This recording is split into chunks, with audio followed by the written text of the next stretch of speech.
Kamusta sa lahat? Ngayon magpa-vlog ako tungkol sa bote ng juice na binili ko sa labas. Ang bote na pinangalan ng Minute Maid ay isang masustansyang inumin at nagpapalakas at nakapagpapalusog ng mga tao. Pinayagan din itong inumin ng mga bata dahil ang ilan sa mga bata ay mahilig din sa juice. Sinubukan ko ang tatak nitong juice na yon mula pa nung bata pa ako. At doon ako nag-e-enjoy. Minsan lang kasi to binili ng juice na ito. Kahit Coke, gatas man, etc. Kapag wala po akong idea kung ano mang inumin. Dahil lagi kong ininom ng tubig habang kumakain.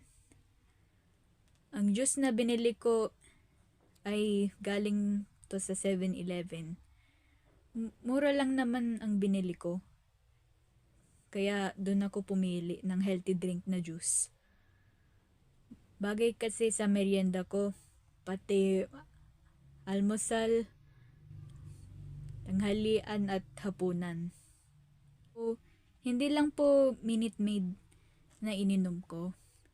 May mga tatak pa ng mga juice na ininom ko na nagsusubok ako. Pero minsan lang ako uminom ng juice kapag may extra kaming bibilhin.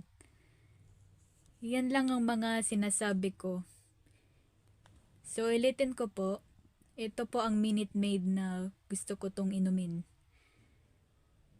Marami pong salamat sa pakikinig tungkol itong sa juice.